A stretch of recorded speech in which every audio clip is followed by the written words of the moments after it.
जी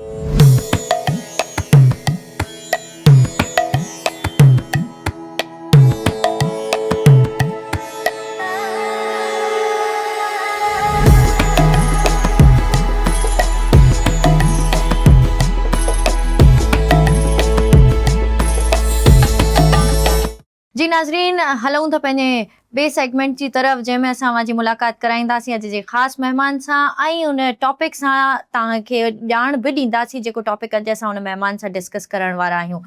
topic असांजो आहे माहौलियाती तब्दीली क्लाइमेट चेंज जे हवाले सां, जंहिंमें असां वटि अॼु महिमान मौजूदु आहिनि नासिर अली पंवर साहब, जेके डेवलपमेंट प्रोफेशनल आहिनि, climate change in rural expert आहिनि ऐं उन्हनि सां अचो त ॻाल्हि ॿोल कयूं था। अस्सलाम वालेकुम सर। जी वालेकुम सलाम। सर कीअं आहियो? ठीकु आहियो? ठीक है। सर महिरबानी, अवां टाइम कढियो ऐं असांजे स्टूडियो में आयो ऐं असां सां ऐं असांजे नाज़रीन खे जेको आहे सो त क्लाइमेट जे बारे में ॼाण ॾींदो। सो अॼु जो प्रोग्राम तमामु जेको आहे सो इंट्रस्टिंग बि थियण वारो आहे ऐं नॉलेजेबल बि रहंदो। सर मूंखे ॿुधाइजो त जेका क्लाइमेट चेंज आहे, मौसमियाती तब्दीली आहे, इन जो सिंध में आम माण्हूअ ते कहिड़ो असरु पवे थो? क्लाइमेट चेंज जो जेको सिंध ते जे आम माण्हू ते जेको आहे सो तमामु गहरो असरु आहे, छाकाणि त हिकिड़ो त असांजी वॾी आबादी आहे जेका ज़रई मईशत ते उनजो दारोमदार आहे, गुज़र सफ़र जेको ज़राअत ते आहे।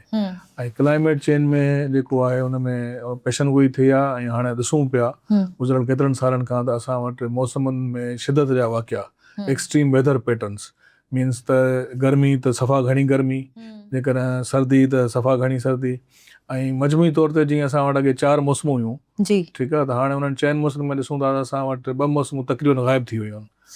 ऑटम ग़ाइबु थी वियो आहे, स्प्रिंग ग़ाइबु थी वियो आहे, ऐं जेको समर आहे, ऊन्हारो आहे, उनजो पीरियड जेको आहे उहो प्रोलॉन्ग थी वियो आहे, ठीकु आहे, ऐं सियारो बि पीरियड घटिजी वियो आहे। त उन हवाले सां असांजी जीअं मूं चयो त ज़रई मईशत आहे, त उनखे जेको आहे सो सही वक़्त ते जेकॾहिं पाणी नथो मिले, ठीकु आहे, या वरी असां वटि ॿोॾूं अचनि थियूं त उन में बि असांजी ज़राअत मुतासिर थिए थी, जेकॾहिं पाणी जी खोट थिए थी त उन में बि ज़राअत मुतासिर थिए थी, ऐं जॾहिं गर्मी वधे थी त उन में फसलनि जी जेका पाणीअ जी रिक्वायरमेंट आहे उहा वधी थी वञे, ऐं ॿियो असां वटि जेके पाणी जा वसीला आहिनि उन में गर्मीअ में इवापोरेशन बि वधी थी वञे। त उन हवाले सां जेको जीअं मूं चयो त माण्हुनि जी ज़िंदगी ऐं मौत जो मसइलो आहे क्लाइमेट चेंज, ऐं हीअ जेको को रुगो जेके तरक़ी याफ़्ता मुल्क आहिनि उन्हनि जो मसइलो न आहे, पर असांजो बि डेवलपिंग कंट्रीज़ आहियूं। ऐं हूअं हालांकि चयो थो वञे त पाकिस्तान जो क्लाइमेट चेंज में कंट्रीब्यूशन घटि आहे, इहा हक़ीक़त आहे, पर हिकिड़ी ॿी हक़ीक़त इहा आहे त असां जेके 10 मेजर कंट्रीज़ आहिनि, टॉप 10 कंट्रीज़ जेके क्लाइमेट चेंज जे करे मुतासिर थी रहिया आहिनि, उन में असां सरे फ़हरिस्त आहियूं। त तव्हां ॾिसो त हर साल असां वटि गर्मी जा नवां रिकॉर्ड ठही रहिया आहिनि, ऐं जेको हीट वेव जेको आहे उहो बि हाणे न्यू नॉर्मल थी वियो आहे। त गर्मी शहरनि में जेके गर्मीअ जूं लहरूं अचनि थियूं, तव्हां यादि हूंदो 2015 में कराचीअ में काफ़ी माण्हू जेके इंसानी जानियूं जी हा, त अहिड़े नमूने सां असां वटि वरी ॿोॾूं आहिनि, त 2010 जी ॿोॾ आहे, 2010 जी ॿोॾ हुई, वरी अञा उन मां असां रिकवर कोन थियासीं त वरी 2022 में ॿोॾ आई। त इहे मुसलसल जेके पंहिंजो फ्रीक्वेंसी जेका आहे, फ्रीक्वेंसी इन्हनि पंहिंजो डिज़ास्टर्स जी वधंदी ऐं इंटेंसिटी बि वधंदी, उन में शिदत बि वधंदी ऐं बार बार जेके आहिनि थींदा। अॻे तमामु घटि थींदा, कॾहिं कॾहिं ईंदी ॿोॾ 20 सालनि खां पोइ, 25 सालनि खां पोइ, या साइक्लोन आहिनि, सिंधरी जेका साहेली पट्टी आहे उते वरी साम्हूं ॾींहुं तूफ़ाननि जो ख़तरो उहो वधी वियो आहे।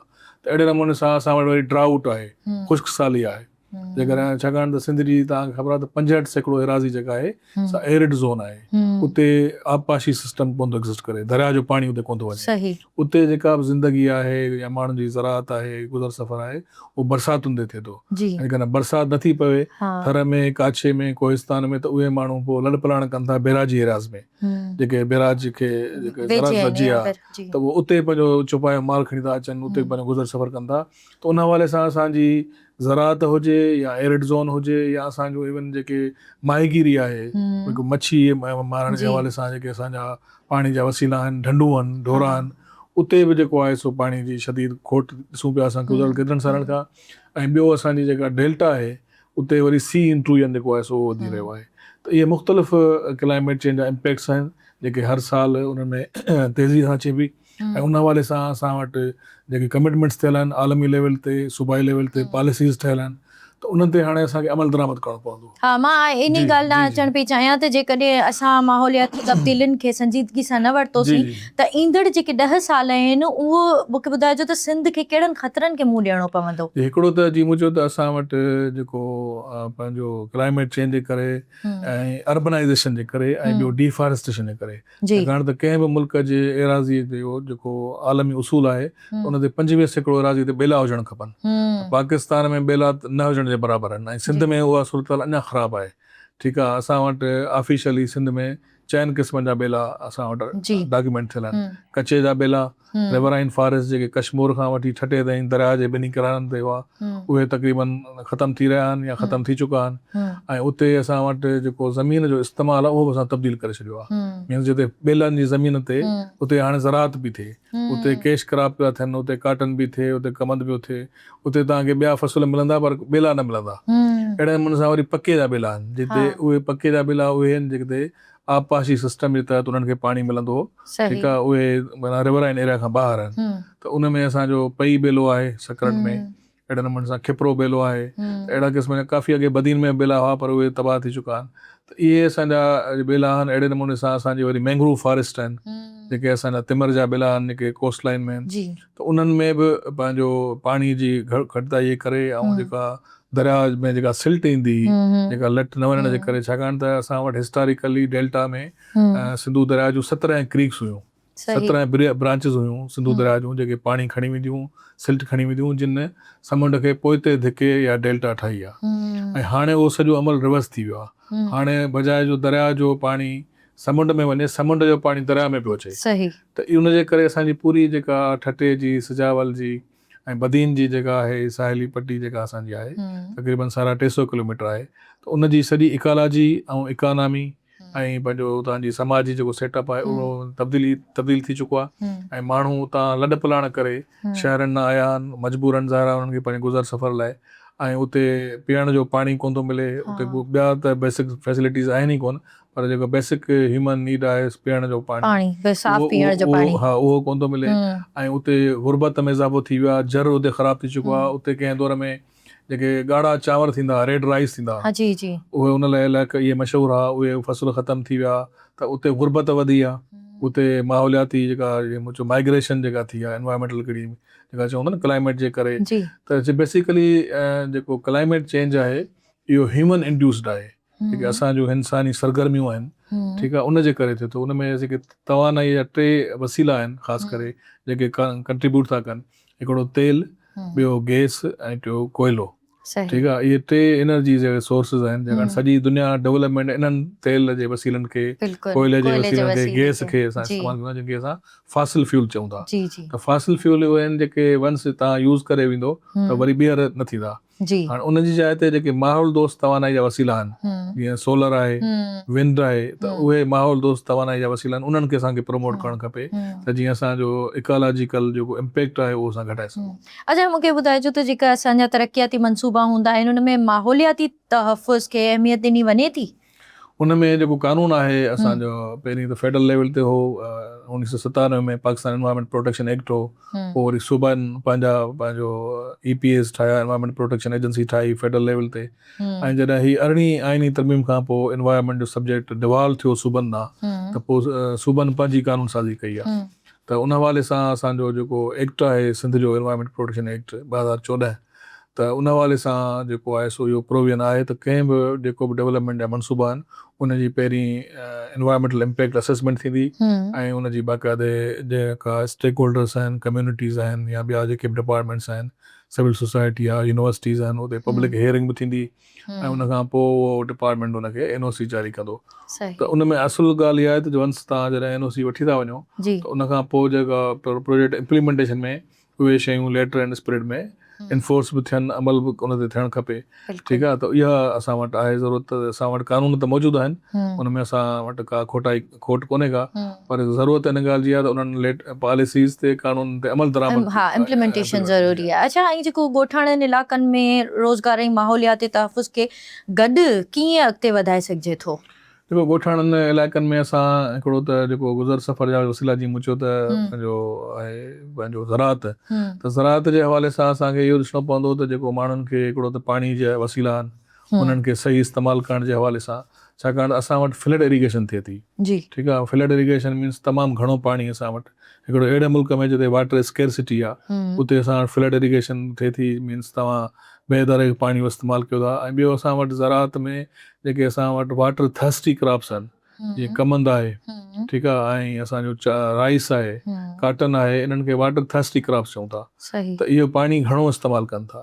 त उन लाइ असांखे जेके अहिड़ियूं टेक्निक्स इस्तेमालु करणियूं पवंदियूं जेको पाणीअ खे असां घटि इस्तेमालु कयूं ऐं फसलनि जी पैदावार बहितर अचीव करे सघूं। त उन जे लाइ असांखे जीअं एग्रीकल्चर डिपार्टमेंट आहे, उन्हनि जो एक्सटेंशन सर्विसिस आहिनि, असां पंहिंजो आबादगारनि खे, पंहिंजो ज़मींदारनि खे, हारनि खे उन्हनि खे अवेयरनेस ॾियूं, एजुकेट कयूं त जेके जीअं स्प्रिंकल हिकिड़ी इरीगेशन सिस्टम आहे या ड्रिप इरीगेशन सिस्टम आहे, जंहिंजे तहत असां पाणीअ खे ज़ाया घटि कयूं ऐं असां वधि में वधि जेको आहे सो पंहिंजो पैदावार हासिलु करे सघूं। अच्छा, तव्हां डेवलपमेंट एक्सपर्ट बि आहियो, मां ॾिसो था त नौजवान जेके आहिनि उहे हिन मौसमियाती तब्दीली ख़िलाफ़ कहिड़ो किरदारु अदा करे सघनि था? जी, मौसमियाती तब्दीली जे हवाले सां हर इंसान जीअं मूं चयो त उन मां इम्पैक्ट थिए थो ऐं असां ई हिन धरतीअ जा माना वसीलनि जा वारिस बि आहियूं ऐं असांखे इहे जेके बि कुदरती वसीला आहिनि इन्हनि खे बहितर कंडीशन में मुंतक़िल करिणो आहे ईंदड़ नसुलनि लाइ। इहे असां वटि अमानत आहिनि, ठीकु आहे। त असांजो पहिरीं ॻाल्हि इहा आहे त जेको बि नौजवान नसुल आहे उन में असांजो यूनिवर्सिटियूं आहिनि, स्कूल आहिनि, उते असां वटि नेचर क्लब्स ठहणु खपनि, ठीकु आहे, यूनिवर्सिटियुनि में, स्कूलनि में। ऐं ॿारनि खे असां हाणे खां वठी अवेयरनेस ॾियूं त पाणी जो इस्तेमालु कीअं कजे, कागज़ जो इस्तेमालु कीअं कजे, तवानाई जो इस्तेमालु कीअं कजे। तव्हां वटि नंढड़ा नंढड़ा क़दम आहिनि जेको असां चवंदा आहियूं कार्बन फुटप्रिंट। जी हर इंसान सुबुह खां वठी शाम ताईं जेके बि असां सरगर्मियूं कयूं था उन में कंहिं न कंहिं तरीक़े सां असां क्लाइमेट में कंट्रीब्यूट करे रहिया आहियूं। बिल्कुलु ईअं न आहे त असां न करे रहिया आहियूं। जेको अक्सर असां चवंदा आहियूं त तरक़ी याफ़्ता मुल्कनि जो कंट्रीब्यूशन आहे, असांजो कोन्हे, पर असांजो जेको डेवलपमेंट मॉडल आहे उहो बि कार्बन इंटेंसिव आहे, ठीकु आहे, एनर्जी इंटेंसिव आहे। असांखे हर वक़्तु एयर कंडीशन खपे, असां वटि रेफ्रिजरेटर जो इस्तेमालु वधी वियो आहे, गाॾी जो इस्तेमालु वधी वियो आहे, ऐं चाहे उहा 4 व्हील हुजे या 2 व्हीलर्स हुजनि, मोटरसाइकिल जो इस्तेमालु वधी वियो आहे। ऐं असां वटि फिज़िकल एक्टिविटी बि घटिजी वई आहे, उनजो हेल्थ ते बि उन जा इम्पैक्ट्स पवनि था। त जेका बि जॾहिं बि असां गाॾी इस्तेमालु कयूं था, चाहे उहा कार हुजे, का बस हुजे या मोटरसाइकिल हुजे, त मीन्स असां उन में क्लाइमेट में कंट्रीब्यूट करे रहिया आहियूं। त इहे नंढा नंढा क़दम आहिनि। हाणे सॼी दुनिया में इहो कंसेप्ट आयो आहे त उहो तव्हां बजाए जो, छाकाणि असां वटि बदकिस्मती सां इंडिविजुअल कार कल्चर खे प्रमोट कयो वियो आहे। पब्लिक ट्रांसपोर्ट खे इम्प्रूव न करण जे करे हर माण्हू चाहे थो त गाॾीअ में वञा या बैंक लीजिंग जी सहूलियत बि आहे, ठीकु आहे, पर उन में तव्हां ॾिसो त हाणे असांजे रोडनि जी उहा कैपेसिटी कोन्हे, त उनजे करे रश वधे थी, ट्रैफिक जा मसइला वधनि था, त इनखे असांखे ॾिसणो पवंदो। नासिर साहब, अवां नेशनल इंटरनेशनल इदारनि सां कमु कयो आहे, त हिन वक़्तु जेके आलमी इदारा आहिनि उहे पाकिस्तान में सभिनी खां वधीक कहिड़े शोबे जी तरफ़ ध्यानु ॾेई रहिया आहिनि? अॻे जी भेट में जेका एनवायरमेंट सेक्टर आहे क्लाइमेट चेंज में, उन में हिकिड़ो त फंडिंग घटि थी आहे आलमी लेवल ते बि, ऐं उनजा बाज़ार पाकिस्तान ते बि असरु पिया आहिनि। ऐं मजमूई तौर ते पर ॻाल्हि इहा आहे त आलमी इदारा वरी बि कमु कनि पिया थोरो घणो, छाकाणि जेको उन्हनि जो मैंडेट आहे, चाहे उहा फाइनेंशियल असिस्टेंस हुजे या टेक्निकल असिस्टेंस हुजे, ज़ारा हू हिकिड़े हद ताईं पंहिंजो गवर्नमेंट खे सपोर्ट कंदा या गैर सरकारी इदारा आहिनि उन्हनि खे सपोर्ट कंदा। पर मां सम्झंदो असुलु जेको इशू हुयो आहे त जेके असांजो पंहिंजी जेका गवर्नमेंट आहे जेसीं ताईं उहा इन्हनि शयुनि खे प्रायोरिटाइज़ न कंदी, तरजीह न ॾींदी, छाकाणि असुलु असांखे कमु करिणो आहे। आलमी इदारा हिकिड़े हद ताईं असांजी मदद करे सघंदा, जीअं मूं चयो त माली मदद बि थी सघे थी, फनी मदद बि थी सघे थी, जेको ॿाहिरि बेस्ट प्रैक्टिसिस थियनि पियूं दुनिया में, त कहिड़ा कहिड़ा उहे असां रेप्लिकेट करे सघूं था, उहे मॉडल्स उहे खणी अची सघूं था। त उन हवाले सां उहे असांखे मदद करे बि रहिया आहिनि ऐं वधीक करण जी ज़रूरत बि आहे, छाकाणि त हिकिड़ो जीअं पंहिंजो क्लाइमेट चेंज में असांजो एग्रीमेंट आहे पेरिस एग्रीमेंट, उनजो बि असां हिसो आहियूं, ऐं उन में हिकिड़ो कंसेप्ट आहे लॉस एंड डैमेज, ठीकु आहे। त क्लाइमेट चेंज जे करे जेके डेवलप्ड कंट्रीज़ आहिनि उन्हनि जो, छाकाणि त ग्रीन हाउस गैसिस में कार्बन जे अख़राज में घणो कंट्रीब्यूशन आहे, ऐं उनजे करे असां हर 2-3 साल असांखे कंहिं न कंहिं डिज़ास्टर खे मुंहुं ॾियणो पए थो। त असां डेवलपिंग कंट्रीज़ खे उन्हनि खे कंपनसेट करिणो आहे, ठीकु आहे, छाकाणि त असांखे जेको लॉस थिए पियो या जेको नुक़सानु पहुचे पियो उनखे असांखे कंपनसेट करण जे लाइ उन्हनि खे मदद करणी आहे। त उन लाइ बि मुख़्तलिफ़ मुल्कनि में UN जे फोरम्स ते इहे कमिटमेंट्स थींदियूं आहिनि त असां मुल्कनि जी जेके मुतासिर थी रहिया आहिनि मदद कंदासीं, पर उहा सही माना में मदद अञा ताईं न मिली सघी आहे सही ऐं उनखे वठण जी ज़रूरत आहे। पर गॾोगॾु असांखे पंहिंजा जेके इन हाउस कानून आहिनि, जेके इंस्टीट्यूशन्स आहिनि ऐं जेका हुकुमरानी आहे, गवर्नेंस आहे, उनखे बहितर करणो पवंदो ऐं रूल ऑफ लॉ जेसीं ताईं न इंश्योर कंदासीं। मसइलनि जीअं मूं चयो त असां वटि ज़मीन जो इस्तेमालु आहे उहो तब्दील थी रहियो आहे। बिल्कुलु ठीकु आहे, ॿेलनि जी ज़मीन ते असां ज़राअत करे रहिया आहियूं, सही ज़राअत वारी ज़मीन ते असां हाउसिंग स्कीम्स ठाहे रहिया आहियूं ऐं हिकिड़ो अहिड़ो मुल्क जंहिंमें फूड सिक्योरिटी जो वॾो इशू आहे, ठीकु आहे, खुराक जी खोट आहे, ठीकु आहे, ऐं जीअं तेज़ी सां असां ज़मीन खे असां तेज़ी सां चेंज करे रहिया आहियूं, छाकाणि त हिकिड़ी अर्बनाइज़ेशन थी रही आहे, पर अनप्लेन्ड अर्बनाइज़ेशन थी रही आहे। जी ठीकु आहे, ऐं शहर असांजा तमामु बग़ैर कंहिं रिथाबंदी जे प्लानिंग जे, छाकाणि त आलमी लेवल ते उसूल इहो आहे त शहरनि जी जेका तव्हां ग्रोथ कयो उहा जेके टाउन प्लानिंग जा प्रिंसिपल्स आहिनि, उसूल आहिनि, शहरनि जा मास्टर प्लान हुजणु खपनि ऐं उन में तव्हांखे 100 सालनि लाइ 200 सालनि लाइ रिथाबंदी करणु खपे त केतिरी ज़मीन तव्हां रखंदो पंहिंजो रहायशी मक़सदनि लाइ, केतिरी कमर्शियल मक़सदनि लाइ, केतिरी एम्यूनिटीज़ लाइ, छाकाणि त तव्हांखे ग्रीन एरियाज़ बि खपनि, तव्हांखे वेजिटेशन बि खपे ऐं हींअर असांजा शहर जेके आहिनि से हिकिड़ो कॉन्क्रीट जंगल थी विया आहिनि, ठीकु आहे, ऐं उन में तव्हांखे वेजिटेशन न मिलंदी ऐं हाणे थिए ईअं थो त मिसाल जे करे असां बेला कटे, छाकाणि त हिकिड़ो मैच्योर ट्री जेको आहे उनखे मैच्योर थियण में केतिरा साल लॻनि था ऐं उनखे असां हिकदमि कटे था छॾियूं ऐं पोइ उते नवां शहर हाउसिंग स्कीम्स ठाहियूं था, कंस्ट्रक्ट कयूं था ऐं पोइ वरी उते 2 टे प्लांट्स हणी पोइ असां चवंदा इहो ग्रीन इनिशिएटिव आहे। त इहे ग्रीन इनिशिएटिव त आहिनि, पर असुल ॻाल्हि आहे त जेको डैमेज थी चुको आहे उनजो स्केल तमामु वॾो आहे। ठीकु आहे, ऐं जंहिं तरीक़े सां असां ॿेला कटे रहिया आहियूं उन तरीक़े सां लॻाए न रहिया आहियूं। त इहो तव्हां छा था सम्झो त सिर्फ़ु हुकूमत जी ज़िमेदारी आहे या तव्हांजी, असांजी, या हिकिड़ो जेको आम शहरी आहे सभिनि जी आहे, उनजी बि ज़िमेदारी आहे? एज़ अ सिटीज़न बि असांजी बि ज़िमेवारी आहे, छाकाणि त जेको ॾिसो न हाणे नवां प्रोजेक्ट्स अचनि था हाउसिंग जा, हुकूमत खे इहो उन में प्रोविज़न रखणु खपे त बाबा जेको बिल्डर आहे उहो जेसीं ताईं उन में पार्क्स जो या पंहिंजो प्लांटेशन जो वणनि जो न रखंदो प्रोविज़न, असां NOC न ॾींदासीं। त अहिड़े क़िस्म जूं कंडीशन्स आणनि, ठीकु आहे, त जीअं कुझु असां पंहिंजो इम्प्रूव करे सघूं। ॿियो जेको मूं चयो अनप्लेन्ड अर्बनाइज़ेशन, उनजो हिकिड़ो मिसाल इहो आहे त असांजा जेके नेचुरल वाटर वेज़ आहिनि, कुदरती पाणी जा वहिकरा, उन्हनि ते असां एनक्रोचमेंट करे छॾी आहे, उन्हनि ते असां कब्ज़ा करे छॾिया आहिनि। नतीजे में जॾहिं थोरो मींहुं पए थो त शहरनि में अर्बन फ्लडिंग अची थी वञे ऐं अर्बन फ्लडिंग बि हिकिड़ो नओं फिनोमेना असां वटि अची वियो आहे जेको हाणे रेगुलर थींदो पियो वञे। बिल्कुलु। अच्छा, हिन सां रिलेटेड ई मां तव्हां खां इहो पुछणु चाहींदमि त इहा जेका फ्लडिंग आहे, इन जा डैमेजिस जेके थियनि था उहे असां बाद में था पोइ ॾिसूं, उनजी प्रिकॉशन्स छो नथा वठूं? इनखे असां चवंदा आहियूं हिकिड़ो पंहिंजो प्लानिंग जो उसूल आहे, हिकिड़ो हूंदो आहे त रिएक्टिव, ॿियो प्रोएक्टिव। जी, असां मोस्टली रिएक्टिव थियूं था, असां पहिरीं वेट कयूं था त को हादसो थिए, इंसिडेंट थिए, पोइ असां तहरक में अचूं था। इहो इनखे असांखे रिएक्टिव मोड मां चेंज करे प्रोएक्टिव में वञिणो पवंदो ऐं अॻुवाट जेको आहे जीअं अर्ली वार्निंग सिस्टम आहे असांखे उनखे एक्टिवेट करणो पवंदो, फोरकास्टिंग खे बहितर करणो पवंदो, ठीकु आहे। ऐं इवन जेकी मूं चयो त ज़राअत जे हवाले सां असां वटि फसलनि जी इंश्योरेंस कोन थी थिए, ठीकु आहे, जेकॾहिं पाणी घटि थो अचे, फसल सुकी था वञनि या वीचारो हारी जेको आहे आबादगार आहे उन वटि को अहिड़ो इंश्योरेंस जो मैकेनिज़म कोन्हे जेको उन शॉक मां रिकवर करे सघे, त असांखे फसलनि जी इंश्योरेंस ते बि कमु करणो पवंदो, इवन लाइव स्टॉक जी इंश्योरेंस ते बि कमु करणो पवंदो, त छाकाणि ज़रूरी सेक्टर जेको असांजी बैकबोन आहे इकानमी जो उनखे मज़बूत करणो पवंदो, जेको सॼो अर्बन सेक्टर खे बि रूरल सेक्टर खे फीड थो करे, त उनखे जेकर असां मज़बूत न कंदासीं त छाकाणि त हिकिड़ो ॿिए खे कॉम्प्लीमेंट कनि था रूरल इकानमी या अर्बन इकानमी, त जेको रॉ मटीरियल आहे उहो तव्हांजी रूरल सेक्टर थो हुजे, चाहे इंडस्ट्री हुजे, चाहे टेक्सटाइल हुजे, जेके वॾी वॾा कारखाना मिलूं हलनि था, त उन्हनि खे जेसिताईं एग्रीकल्चर फीड न कंदो तेसिताईं उहो सस्टेनेबल न थींदो।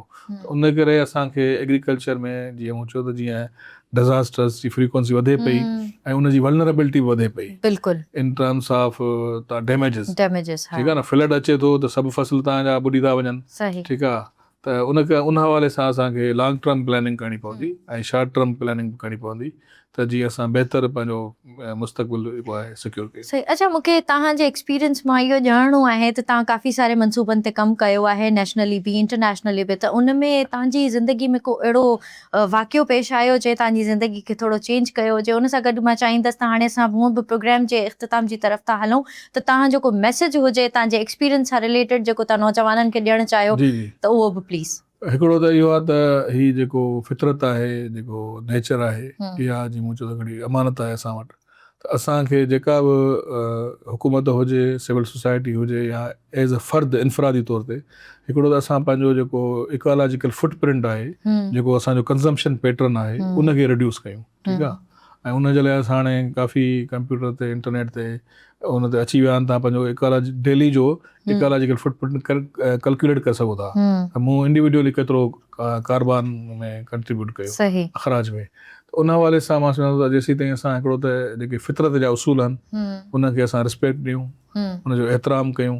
जेकॾहिं उहो एतिराम कंदासीं त पोइ नेचर जेका आहे उहा रिएक्ट कंदी बिल्कुलु कंहिं न कंहिं तरीक़े सां, कॾहिं ॿोॾियुनि जी शिकिल में, कॾहिं ख़ुश्क साली ॾुकारनि जी शिकिल में, कॾहिं तूफ़ाननि जी शिकिल में।